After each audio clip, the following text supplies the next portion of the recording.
G'day and welcome to 2025 and our first episode of SPCs Unleashed for the year. In continuation of, the way we closed last year out of finding things that we care about deeply and picking a topic to talk about. I think once upon a time I would have laughed if you'd told me I would ever care deeply about dashboards in tools, but funnily enough, time breaks you. And Ali cares even more than us. And we are going to have an episode with Ali here where we don't talk too much about hardware, I suspect, which will be very strange. So, Ali, take us away. Not today. Thank you. Yes, indeed. I think I had exactly the same thing. As an agilist, sort of in every, let's say, part of my DNA, focusing on Principle 7, where we should look at actual stuff, working systems, rather than documentation and rather than dashboard and data and reports. I do notice that people actually find them very useful, especially whenever you work with lots of people, like in a train. So this episode is going to be to focus on the topic of dashboards and insights in your train, insights in, let's say, product development. Because whenever we talk about a lot of people, that a train is sort of an organic thing, which is very weird. It moves, it shapes itself, it changes. It changes its way of working, its way of collaboration. It changes what we are doing. So it's constantly evolving, and it's very difficult for an individual in that sort of soup of movement to understand, how far are we? How are we doing? What are we missing? What are we missing compared to last quarter or last half year? Is there any progress or a trend to see? Are we indeed improving other than our collective gut feel? So it's pretty tough to see that as an individual. So therefore, I saw more and more the need to have some form of a summarized / aggregated view. And you see that in the world of automation, more and more dashboards are being used. In the world of automation, more and more data is being generated. So this episode will be about dashboards, reports, insights, and let's say anything that can help an art to be very involved with itself, or how to involve stakeholders with the train. So how to, let's say, not only look at working systems, but also look at just the truth, the data. So in this show, we're going to talk about many things. One of them is how data can help you become a better train. Where Mark will talk about the quality of dashboards, data, and how doing it wrong can completely disturb the ability to improve. Niko will talk about how data, dashboards, and insights should be used to bring your stakeholders a little bit closer to your train. And Stephan will emphasize how these tools, because actually that's what it is, can be used as sort of I called it a sensor for action. I don't know. I was like, this is that's sort of what triggered me when I saw your preparations. Sounds good. Yeah, it's approval. And let's say great SPC Unleashed tradition. Starting with the first question. What is your true passion, special moment, surprise, challenge related to this topic? And I'll just start with the person that's actually all the way at the top of our list, Mark. All right. So I think I alluded to my passion here in warming up. I'm a visual management junkie. So if I went back to my first 5 or 6 years as a coach, I would say you need a tool because you're going to need an audit trail, but it's all about your visuals and the conversations you see happening at those visuals. Right. And you test your visual management to go, how often do you see people standing near it, having a conversation, pointing at stuff because it helps them have a better conversation? And, over time, scale, and obviously, the fact that so few of us are co-located now, you've got to move the digital path down there. But keeping that visual management mindset as you start thinking about dashboards, that's my special passion in this world. What about you, Niko? Thank you. Yeah, for me, I have a special history with metrics, and dashboards for me the next step of the metrics. And I had always the opinion you can fake everything. So if somebody wants to be on time, you just go to the burn down charts, etc. You just fake everything. You can fake metrics. You just can shine. And then I thought, okay, now I have a dashboard which shows not relevant things. So at the end, my passion was with a mandate when somebody asked me to do more about metrics and more about dashboards. And now I had to really do something professional and have another opinion as it sucks, something like that. And what I realized, what is really important, or what my passion is at the moment, is saying no. If somebody wants a dashboard higher than me, let's say I'm in an art and the portfolio or a manager wants a dashboard for him, I say, yeah, do it your own. I don't need this data. So in my case, my passion is try to find out what I need, what my art needs, or what my team needs when I'm a Scrum Master, and only use this data. As Ali said, we have so many data, you can display everything, then you display nothing.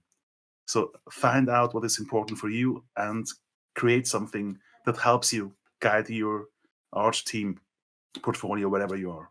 And I think that relates perfectly with the challenge I have when it comes to dashboards, reports, and insights.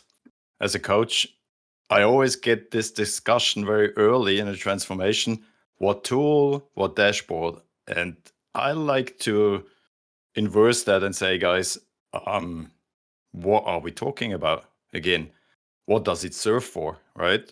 Because it's very tangible. There's the tool.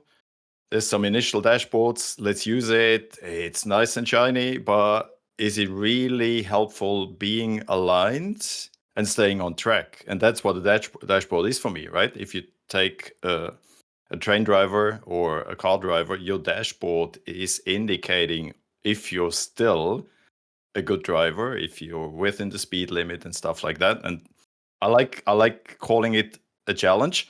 And dashboards, as you said, Ali, the key word, it should be useful. If it's not useful, and as you said, Niko, skip it. Yeah, it should be useful, but then in a way, I don't know how to call it.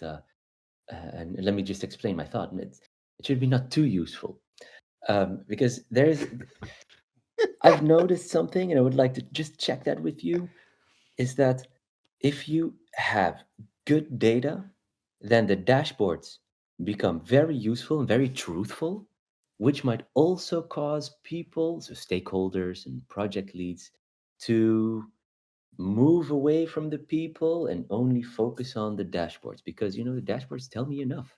The thing, because I'm very conflicted there. So the dashboards, progress, the ability to deliver, the ability to resolve issues, uh, tell a lot about how how teams operate, which is fantastic. But simultaneously can also sort of isolate the stakeholders to then only look at those dashboards, because I have my information. I don't need to go to those system demos anymore, because I can just look at the dashboard. So I'm conflicted. I like that a lot. I like the fact that it happens, but it has a potentially nasty after effect. So I think that brings us to our first trigger, which is a trigger about how these, let's say, these insights on how we are performing. So the sort of, how do you call it? The dashboards, the visuals, the reports on how we are performing are beneficial or not beneficial. So how they can help out the train, or how they can potentially even, I don't know, destroy the train. No, that's not the right word, but really sort of counteract what we're trying to achieve with the train. Um, I'll start with Mark. So this is I guess, a particular passion for me. And if I went back to 2017, I spent a lot of time actually putting together a model that was the way I thought about how an art's performing. And the challenge I've got when you think about what does performance look like, for a lot of people, it's, are we on time and on budget? Are we going to hit what we promised to hit? And not to negate, that's important, but it's one of so many things you should be thinking about, and one of those might be, are we on time and on budget for the right things? And you're looking at a set-based view of life for an art. So I actually put together, it's like a 6-part blog series going, this is the way that I would think about the standard metrics dashboard every art should have to tell you how it's doing. And I have this belief when it comes to metrics that you need to come at things from multiple perspectives, because I love anytime I put a dashboard together, I think I want it to be useful from both directions. The people who contribute to it should be able to look at that dashboard and go, it's telling me useful things. And the people who steer it, govern it, own it, sponsor it, should be able to look at the same dashboard and find use in it. So that you've actually got both sides of the party looking at the same data. And, I looked in my model, and we'll stick a URL to it in the comments here. But I looked and I said, I want 4 quadrants. And there's a quadrant which is really business impact. How are we doing in terms of moving the needles we're meant to be moving as an art? There's a quadrant, speed. Are we going faster, sustainably? Lead time, cycle time, various flavors of that. There's a quadrant for culture, right? Are our people happy? Are our sponsors happy? Are we staying? Are we attracting more people? How's the culture going? And then a quadrant for quality. And fundamentally, the question is, are we doing a better at building quality in? And thinking about things through all of those angles. And there's a quote that I love from one of the Intel guys. And he basically said, for every measure, there should be another measure introduced that measures the potential adverse impact of the first one. So it's back to, Deming's quote, give somebody a measure and they'll cheerfully destroy your organization to achieve it. Making sure that what's on your dashboard has the balances to go, oh, if this is going well and it's killing us, is that going to show up somewhere else? All right, that was a long diatribe. That's I see the passion on the topic, and the thing is, it's very relevant because it's how should I call it? It's so easy to just make another dashboard for just yet another stakeholder. It's so difficult to just really look at the same thing and have every involved stakeholder, I don't know, accepting that. Yeah. How about you, Stefan? Yeah, it's interesting. Picking up Mark's thread, and I heard that dashboards and metrics, they should and they will evolve over the time. I'm just coming from a first PI planning of 2 arts, and the focal point was alignment, right? So we teach and we train, you should have PI objectives. And this alignment is one of the for me, the important parts of a dashboard all the time. Because if you then go into execution, we always start an art sync with a confidence vote. Did it change from the last week, right?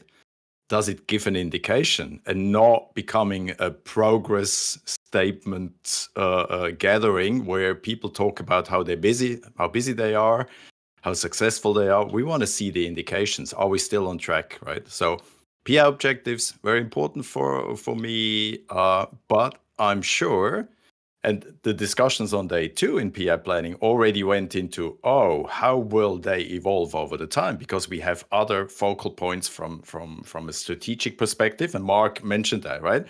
You have the business owners in there. They have a different perspective. The art triad has a different perspective, and the team even have a different perspective. So for me as well, an art performing well is an amalgamation of different perspectives, different dashboards, ending up in a good collaboration in front of those dashboards. The dashboards tell you something, but you have to evaluate, you have to talk about it. Is the indication more in a positive form, or are we steering into a direction where we don't want to go? So this triggers now a discussion, and I'm happy after the PI planning that people not grab those dashboards in Jira or whatever you're using as the truth. They understood the guiding star for each team and the kind of aggregation on an art level, and even above the art level, where we had to aggregate on 2 arts now, is helping going into the right direction. First of all, creating alignment, and from then on, discussing what other dashboards or data do we need to answer questions. And that was really helpful. So what you're trying to do, Stephan, if I'm trying to put that into my own words, is you're trying to blend dashboards and data into, let's say, moments of synchronization that are already existing, where we actually look at real progress rather than just progress in an Excel sheet. But you're looking at real progress, and then you augment that with some additional insights. Exactly. It starts with peer objectives. It starts with initial data. And you as a coach and as an SPC, you ask the right questions to steer the people into the direction where they collaborate and talk about what other data do we need. And then all the kind of red thread from data to information to knowledge to understanding triggers the evolution of those dashboards. And I'm sure if you do that in the right way, they will change over the time. There's definitely an aspect Thanks. of sitting there going, what's the conversation I want people to have in front of this dashboard? Isn't Yes. there? That Exactly, for me is yeah. a huge piece of dashboard design is what's the conversation? is. Who's going to have it? Exactly, and that's the idea of the purpose of a dashboard. It's not only showing data; it's facilitating discussions, is showing you where you're going, maybe help you steer, not being just a passenger wherever you go. So when I heard Mark, I realized, wow, he's multidimensional, because I'm much more one-dimensional in this perspective. It's all about the performance. So, but I start small, and then the line gets fatter and fatter. So maybe I should start doing also quadrants afterwards. But the first thing I try to do is let's show the people the progress and how they can steer the progress. And of course, those who know me, it will get automatically social and feeling touchy, because part of it, if the goal is reach a PI objective or whatever, you will have to talk to people. You will have to talk to business owners, stakeholders. If you want to show progress, you have to start deploy continuously. So you go also to technical aspects. But to make an easy start, I just start with the performance, the real performance. Where does it go? And then open up the field. But I think maybe quadrants could be something cool afterwards or the beginning. So I start small with performance. Yeah, so I think Niko, I think you in a way have a sort of you have, I think, the same approach or similar approach as Stephan, where you look at the results and you try to find indicators of how are we performing. Was this better than before? It would be very nice to see that from the moment me as an agile coach joined, then all of a sudden performance dipped or something like that. It's just an indicator to continue the conversation, and I think seeing dashboards as indicators or so, it's actually a very nice approach of doing so.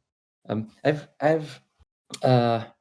had very weird experiences when I would add money into the question. So whenever we talk about dashboards, whenever we add money as part of the equation, such as how far are, rather than just how are we progressing on our PI objectives, also adding into account how are we performing in terms of finishing a budget. So spending the capacity that we have on a certain topic, an epic that has been funded. And all of a sudden, dashboards get a way different, characteristic. Mark mentioned earlier that, you'd like to have some form of an audit trail in one form or another. You would like to make it useful, and with whenever adding money, then all of a sudden this audit trail aspect becomes even more emphasized because people want to look back. And I just, is that something that you see as well? The moment that you add money into the equation, whether it's a dashboard or whatsoever, that you see that the conversation is changing, Stephan? Absolutely. Just going back to this 2-day PI planning again this week, we had lots of project managers, program managers in there, beside the business owners and the PMs. And in preparation, the collaboration between the PMs and the PLs, the project leaders, were not that good. But in PI planning, you have to collaborate, right? Because you have all those features in there. And all of a sudden, you saw people going around asking questions. Where does this feature come from? What does it impact if we start decomposing it and planning it? And in the end of day one, a business owner helping a team unloading stories that relate to features that are not that strategically important shows that money is an issue also for PLs, project leaders, right? Project managers. And I think we shouldn't forget, if we start a new train, there's still the old world. You're in a hybrid situation and money is a big issue, right? And I highly suggest introduce those guys as early as possible. And I see some smiling faces from my mates because, hey, welcome to the real world. Money is an issue. And yes, those dashboards are there and we have to satisfy them. Yeah. Yeah, and it starts Niko, changing the how about you? purpose because it's a new requirement. Before it was the idea you want to steer your own art, and now you have somebody you have to report to, or somebody has an interest in it, and then it changed the meaning of a dashboard, and maybe to a bad way. I don't know, but it changes because now you have one requirement more. And by Mark. the way, Niko, just to throw that in, that forced us to take a feature that was in the first 10 positions on the WSGIF to take it out because we found out strategically it's not impactful and we dropped it in PI planning. Hooray. Cool. I think the other aspect, though, look, because I've had plenty of dashboards that have money in them. And one of the things I think is really important is your dashboard should be changing over time. And, you know, if you look at that world that says a dashboard should have multiple audiences, every audience is going to have something that excites them that they look at first. And, you know, maybe you can drag their attention to look at other things on the dashboard. But there will be certain people who will look at that burn rate, right? Are we over, under? How's the money spend going? And often in your early days, that will be a dominant thing, right? Are we spending the right amount of money and are we going to land the plan? But as your art evolves, you know, one of the things you learn is that you become pretty predictable, right? Fixed capacity art, where you always spend the right amount of money. You might have a little bit of variability in your features. You get better as an art, you're going to be pretty predictably landing your plan. And so these things, whether it's, you know, how the money's being spent or something else, they might be on the dashboard, but you're never talking about them, right? And being ready to recognize, hey, we've evolved. We don't need those things anymore because they're not actually supporting our conversations. They're not high visibility things. It's having the discipline to go, what do we no longer need because we no longer need to talk about it, to make space for what's the data we really do need based on where we're at the moment and the conversations we're trying to shift right now. But I would like to add And something. It's always for the better. Sometimes when money it's on the table, or when money influences the dashboard, you have to visualize stupid things like how much does the story point costs in real time or something like that, because some people wants to know more.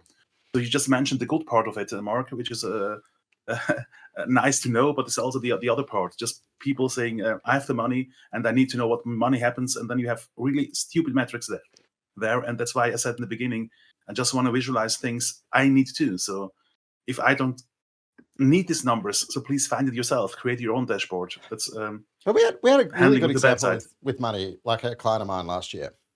And it was a colors of money question, right? And if you haven't read the guidance article Niko co-authored on the colors of money, go have a read. It's a great article. But, you know, for a lot of arts, there's money that comes from different places, and you have to be pretty controlled that, you know, money is being spent in the proportions that go with the different constraints, right? Is it a different contractual source? Is it, you know, capitalization versus OPEX?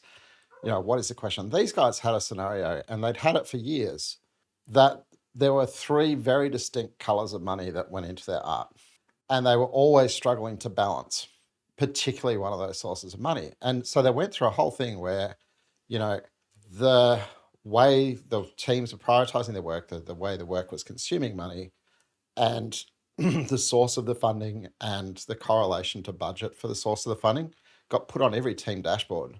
And all of the teams started to go, actually, we're going to keep an eye on this every sprint.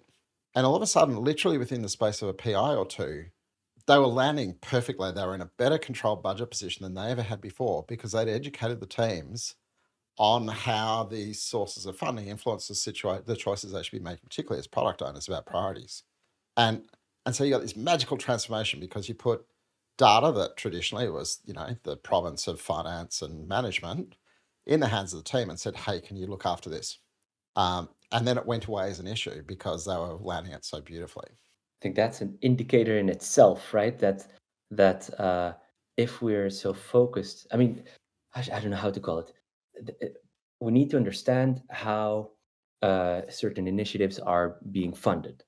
We need to understand that, or how we distribute our capacity on the different types of work that we have. We need to understand that. But just steering based on money is a very dangerous thing. Which I must say I'm still not entirely sure how to sort of fix that. To just have people that are that too quickly move to the discussion of, well, look at most of the capacity of this train is actually funded for a certain topics, but we're actually going to spend our capacity on other topics, which might be the right situation. But it should be an indicator for some more discussion, because apparently there are more important topics that are not funded that well. So a good indicator to sort of understand how we are performing. There are many indicators actually. What I would like to sort of move to make a little jump to the next topic, which is an indicator that is typically, are indicators that are typically not, let's say, quantitatively pulled out of existing systems like Azure DevOps, Jira, and financial systems. I'd like to talk a little bit about and sort of test your brains about survey data, information that you'd want to have out of either your stakeholders, your customers, or the customers of the train, or maybe even the engineers, the team members in the train. And I don't know whether you experience the same, but especially now with Microsoft Forms is really useful. You have Poly as a plugin in Microsoft Teams, and there are so many other these are not just shameless plugs, but tools that are so readily available. So many people know them. SurveyMonkey and whatsoever. Surveys are extremely useful, and they're very easy to create. Hence, before you know it, everyone has created a survey, and everyone is bombarding everyone with surveys. And it comes from RTEs, it comes from coaches, it comes from other people, and people tend to get very tired of the huge amount of surveys that are being sent out. So my question to all of you is how to combat this survey tiredness, this survey fatigue. I've been in that situation, Ali, many times as an employee, as a coach, as an SPC. The question for me is always, why do we have a survey? So it's about the why, right? Just talking to Alaise recently, and we talked about we should measure outcome. Yes, that's okay. We should measure competencies, capabilities. We should measure flow. We all have the tools at hand. And I looked at these Alaise guys and I said, okay, what do you want to measure and why? Yeah, we have to. And I said, no, the question was different. What do you want to do now? How do you want to get the information, the data that is most helpful for you guys as an enabling team for the transformation? And that led to a discussion, where are we on the path on the transformation? Where are we on the implementation roadmap? What's the challenge to tackle? And immediately it surfaced what we should ask for. And then those in charge coming up with a survey will do the right thing. Or you might even find out it's not a survey. We should empower better artifacts, better events, you might even address the SPCs in your art, or SPCs in all the arts and say, guys, we have a general challenge. So yeah, be clever, be smart, ask for the why, and what are the indications that you need for change action. Otherwise, you're busy like hell, you're like a change factory, and people don't know what happens. I can second that, what Stephan said. It's really important to know, or to let the people know why you're doing it. Because I, meanwhile, think everybody just sends you a survey because they have to. And you can imagine, I don't like, I have other things to do with my time than just doing surveys for somebody that will never read, or just do a graphic and nobody is interested in it. So why are you doing that? And by the way, doing a survey is not something you just clicky, and then you're finished. In my former years, I think I've never mentioned that, I gave trainings for requirements engineers with certification. And one part was surveys. And it's really a profession doing a survey, because if you have a goal, you have, as Mark said at the beginning, you need countermeasures, you need counter questions to realize, do they really mean that? Or were they kind of, yeah, I just clicked something? Because if they just click something, the next question, a little bit lower, will show you that, it goes in the wrong direction. So you say, okay, this is not a valid answer. So it's really a profession, not something I do. I give it to my kids. Do something with SurveyMonkey. Papa doesn't have time. And when you're finished, I will send it to my clients. So it's really a profession. But make clear, why are you doing it, and what's happening with the data? What are you going to do with the data after the survey? Then just doing a survey is it's very cheap. But because people get every day, I think, dozens of surveys. You need to do better. And I personally like to explain why we're doing this, and not just, here's the survey. What do you think about it? Yeah, and I would even add to that one what you said, Niko, right? It's an art to come up with the right survey, right? If you are checking competencies, and you might start on team and technical agility, agile product delivery, and lean agile leadership when you start a new train, when you start in your transformation. The danger for me is you pick those Excel sheets and you send them around. It might even be moderated. You go through all the questions without having talked in your enabling team or in your coaching team. What should we really ask for, right? The context is key. So that's the danger of those nice and shiny Excel sheets. It's a lot of blood, sweat, and tears before you send out the survey. I think often surveys can wind up becoming vanity metrics as well. Yes.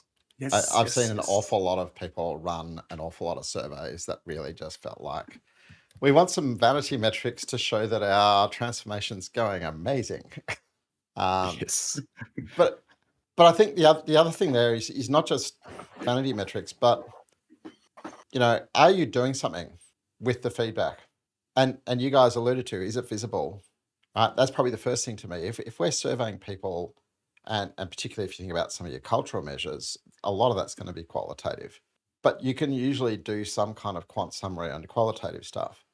Is that showing up in your dashboards? Are you treating it as a first-class citizen? Or are your dashboards all about, organizational stuff like, money and delivery, and, survey data is a different type of citizen?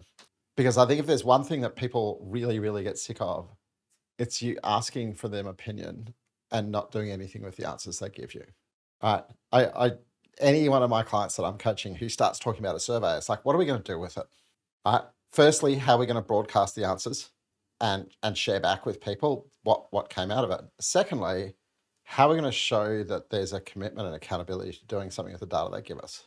Because if we can't show that, let's not waste their emotional energy sending a survey out. If I may, there's a dashboard technique that was presented by Henrik Nieberg a couple of years ago, which is the what was it again? The team health check, I think it's called, or the squad health check. Yep. Which we tried that out at a client, multiple agile teams.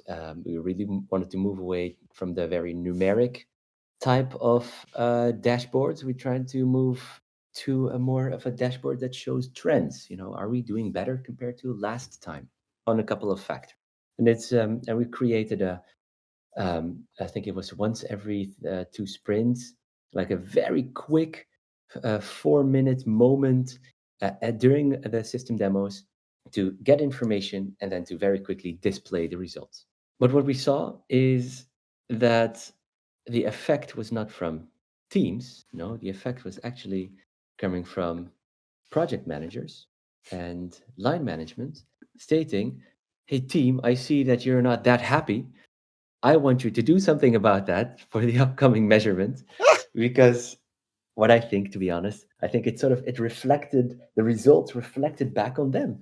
They got questions like, hey, why are your team or your people, whatever that might be, why are they not that happy? So they just it cascaded completely sort of the wrong direction. So hence a little bridge to the next topic, which is how to make them valuable, how to make them not misused. And I'll start with Niko. I'm so happy that Mark and me already answered this question. I really love the last comments. It was one of my highlights. And how I try to make it more valuable is really try to find out why. So it's again like the other question: what's the purpose? What are we doing with the data? Or is it just because it's on the roadmap or it's on the backlog? I have to do a survey. So what is the reason why we are doing this? And trying also a way how the visualization helps you. It's not only the standard visualization. Sometimes you have to tweak a little bit. That really helps you fulfill this goal. So it's always asking about the why. And if you have no answer, don't do it. Yeah, I'm probably repeating myself, right? If you don't know where you are heading to, if you don't know the strategic intent, if you don't know what is the life cycle intent of a solution, how do you interpret a dashboard with the data, right? So the question is, in which context are you? What do you try to find out? And that's how you evolve your dashboards. It's interesting. For one client, we were working with some students from a university, helping the client coming up with mock-ups for dashboards on a team level, art level, portfolio level. And the students did a good job. They came up with a mock-up, and I asked questions. Why do you have this structural element on it? And there was silence in the room. And I said, because sources tell me, because Scaled Agile tells me, because this and that, what we read, should be on it. And I said, what's the should? Could you tell me? And they couldn't. And they probably had the best lesson regarding what is a dashboard, right? And we, again, as you said, Niko, we talked about purpose, we talked about contextual stuff, and immediately they revamped their mockups, simplifying, saying, okay, that's probably something we always have to consider, and that's probably should have, could have, nice to have, right? And with that, again, going back, what's the job to be done? Are we on track? It's really helpful. And that's a valuable dashboard. So I want to jump in on that one. And for me, it's probably the most important part about a dashboard being valuable is ownership. And it's one of the tricks of scale is with scale, you need consistency. And, the biggest complaint that I see when I talk to most organizations about their tool, and these days, is it Jira? Is it Azure DevOps? It's kind of half and half now. And, it'll be one of 3 or 4 things plugged over the top of them usually. But it doesn't matter which one it is. What most of them do is they go, we're not allowed to change anything about the configuration, right? There are standard things defined by our tooling team, and we can't change it. And, that's probably the first thing is you've got to be able to lean into that and go, you've got some ability for people to take ownership. And, I had this beautiful exercise with a client. It was actually, I think it was early last year. So we had 2 things happening in parallel. They were Azure DevOps. And weirdly enough, Azure DevOps, if like for me, I probably actually prefer Azure DevOps to Jira these days.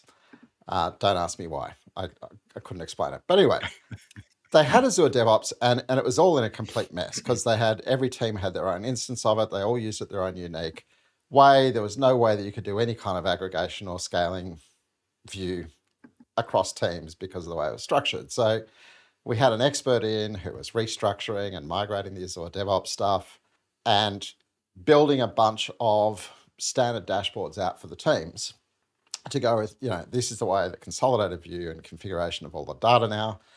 And these are the standard dashboards. And I was kind of excited because the expert was taking everything from my metrics model and doing a little bit of tweaking for the context of the organization and fundamentally building dashboards that align to my metrics model, plus pretty good looking cumulative flow diagrams, which is my favorite of all of the real charts. But on the same time, I was running a improvement kata series with the Scrum Master chapter. And in preparation for them having this, brand new, beautiful area of cleanliness with Azure DevOps, we ran an improvement kata with all the Scrum Masters about their ability to leverage metrics to help their teams. And they were all doing a lot of, metrics in spreadsheets, metrics by survey, metrics by check-in, but they were doing a lot of how can metrics help us help our teams along the side. And then the two things kind of came together at the end. They got their new standard dashboards, they got their new beautiful clean Azure DevOps, and they'd all learnt to think about the important metrics. And they all looked at the dashboards and went, these aren't the dashboards we want. And then they went through this bit of going, okay, well, the handover from the expert wasn't, here's how to use the dashboards I've just created for you, but it's here to create your own dashboards and share them between each other. And we still had the consistency because they collectively as a chapter went, we're going to make sure we're all using the same dashboard, but we're picking the data that excites us and helps us help our teams in our standard dashboard. And the energy and the change that happened out of that was phenomenal. So, yes, you need consistency. Yes, you need to tweak people and teach them in terms of what to look for, but give people the power to create their own dashboards and their own views and really take ownership of acting on the data and looking for the data that's going to help them act. I highly second that, and Mark. I highly second that because if you look at what we teach when it comes to Kanban systems, right? We have those prototypical Kanban systems. That's a starting point. And exactly what you just mentioned on an art level, find out what your art topology requires you to do on that prototypical Kanban system, right? Like testing.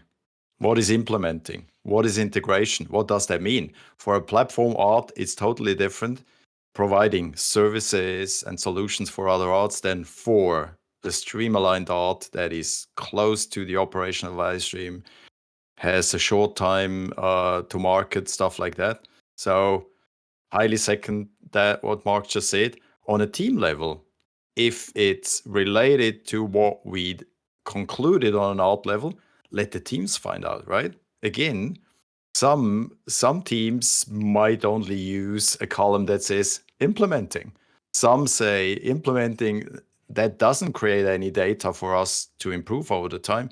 So it's adults knowing what they do, just engage them and find out. And by the way, if you have a Jira administrator or a tool administrator, this guy is a servant of the teams and the arts and not the other way around, right? So and this and I try to find these administrators of the tools, bring them to the lace for the first PIs and make them change their mind, becoming enablers and not inhibitors of the flow. I like this analogy, by the way, with Jira. How many of you just took a Jira board, how it's presented, and said, that's now mine? And if you do the same with dashboards, exactly the same wrong thing. It's really, a Jira board should help you. The same with a dashboard. It should help you navigate, should help you communicate, should help you find the right conversations.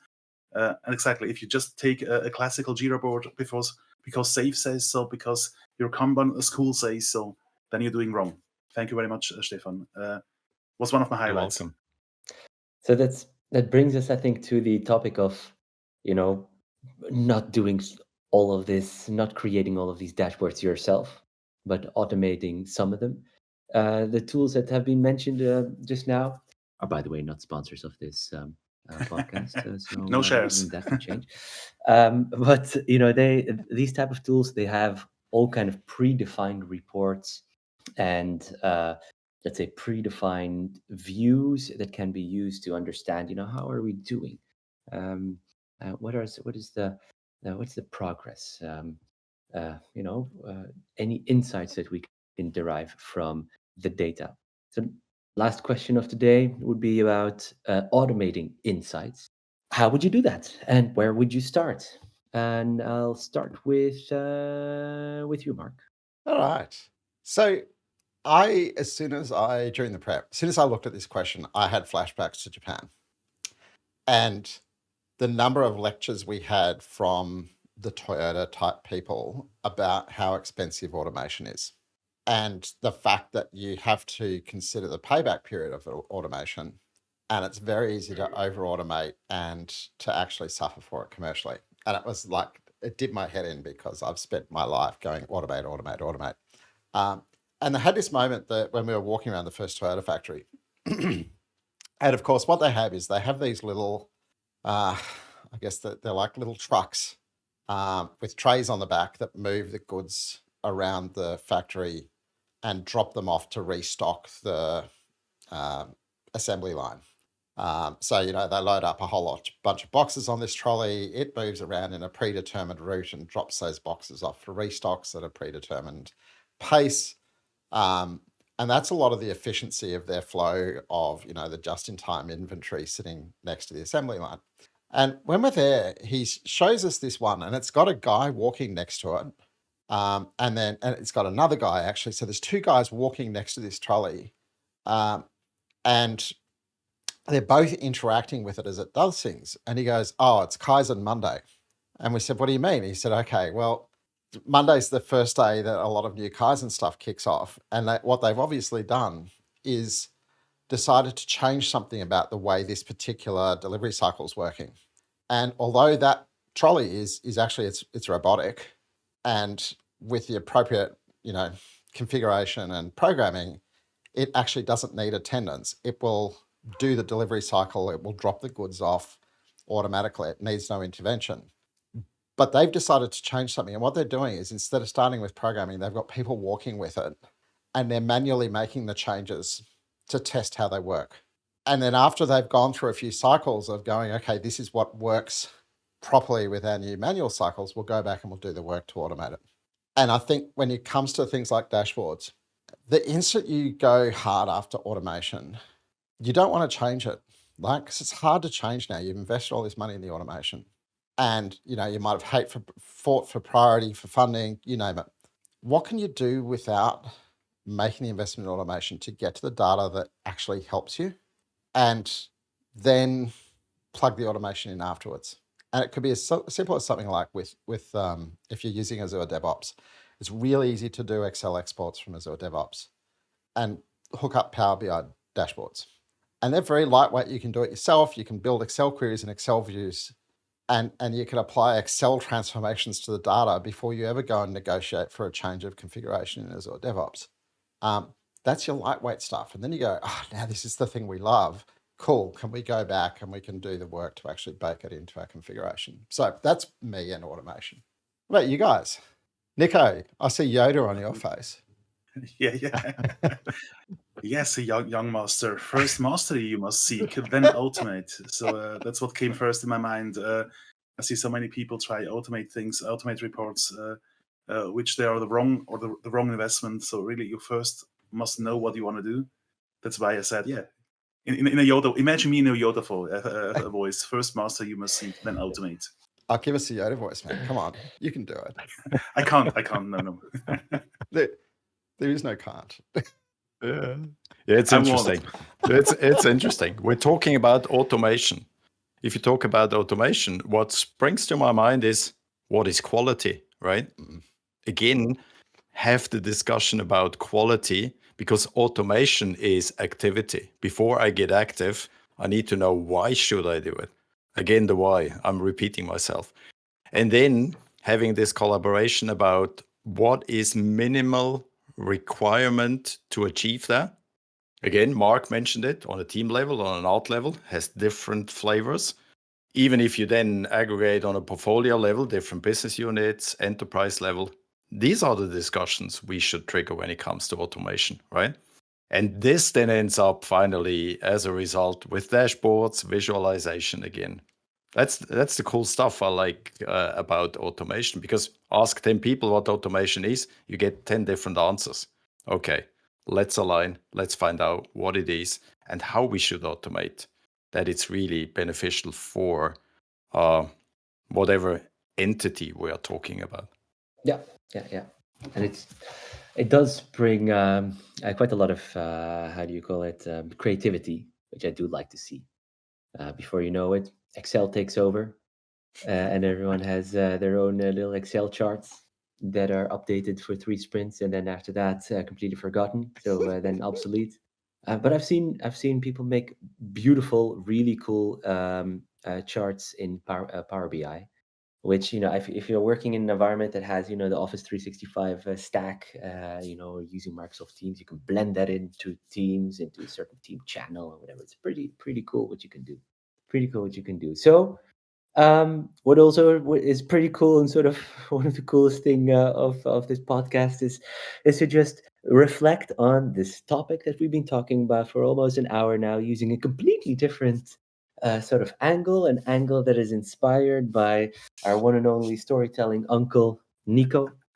The question is, if these dashboards were a board game, what would they be and why?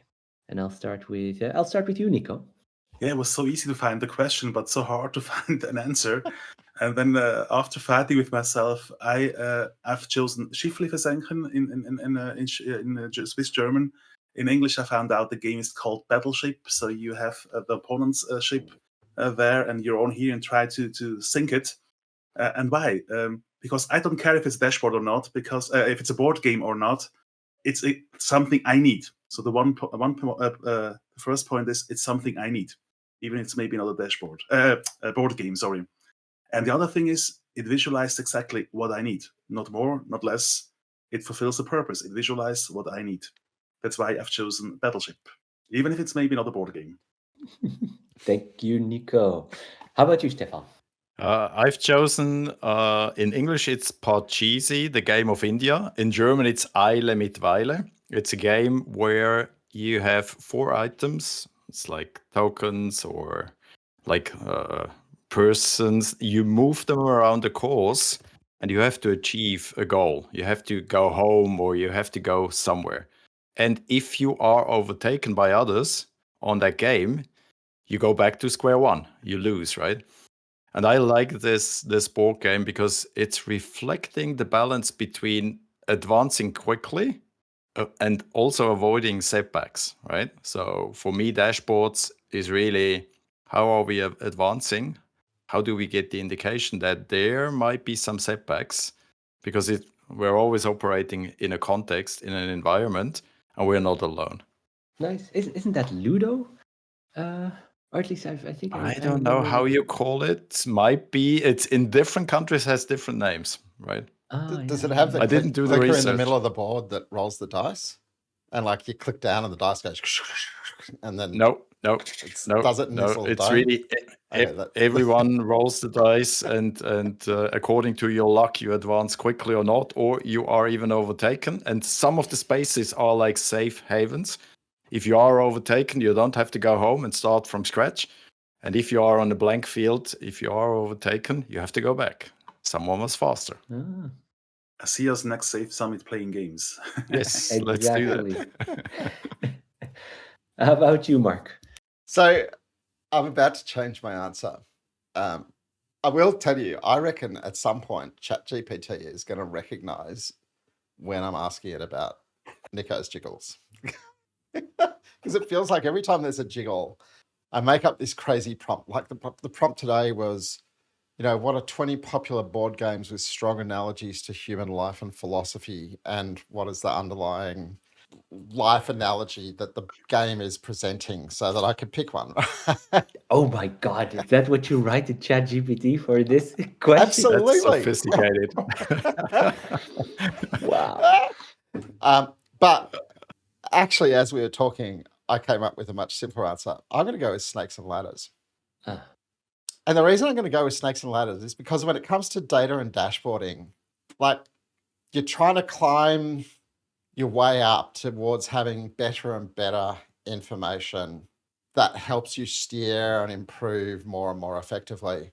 But it's so easy when it comes to reporting and data to make cultural mistakes, to make huge mistakes in terms of chasing the wrong data or using it the wrong way. And that's just going to send you all the way back down to the ground because you're going to ride the snake of your mistake.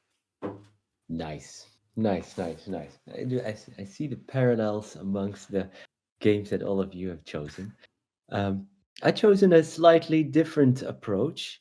I've looked at how dashboards are typically being criticized by people, because there's, whenever you present a dashboard or whenever you start using a dashboard, there's always some people that are like, okay, but where does this data come from? How do you measure this? What does this mean?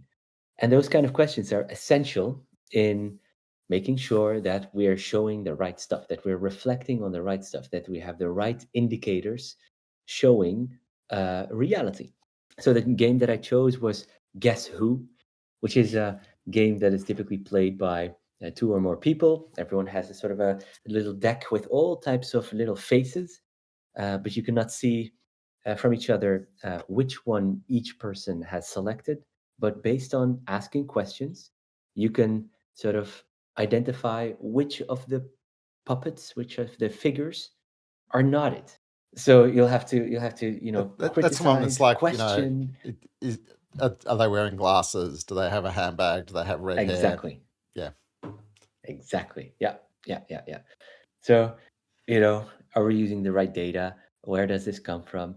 Who measures this? Is this data from all teams or just a few? It's money in place. So it's No. it does money. Yeah, exactly. So I thought that was quite a fitting, That's a good one. game. Moving to the last part of our today's session, which is, if we look at this topic, what would be your single one key takeaway? Starting with Mark. Want more change, bring better data. Nice. Thank you, Niko. Cool. Mine is handle your dashboard not like a pet, but like a navigation system. I need to think about the parallels amongst the two: a pet and a navigation system. Unless you have a post. How do you call it? A post pigeon. No, it's not like it's not something you only like and cuddle and it's mine, it's so nice and I like to play with it. It should have also a purpose. Should have your navigation. That's why I've chosen this sentence. Nice. Thank you. How about you, Stephan? Yeah, mine fits neatly into those two statements. The dashboards, reports, and insights should serve as a real-time guide, right? If you want to get better, you need this real-time information. Yeah.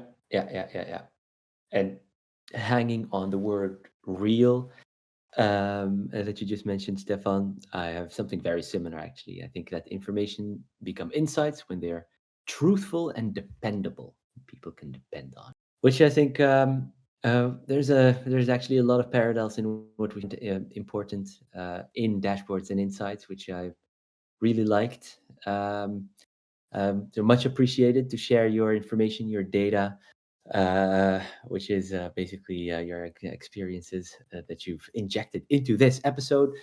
Next week, we're going to have the next episode, which will be about distributed PI planning, which is, I think, these days pretty common. Hosted by one and the only Mark as our host of that episode. So for now, thanks for whomever has tuned in. Thank you for my mates in preparing this episode and sharing your insights and examples and jokes. And I'd like to say goodbye for today and see you back next time. Thanks, Ali. Great to have you with us for a change. Not Yes. globe-trotting about like half your life seems to be. All right, folks, we are signing out.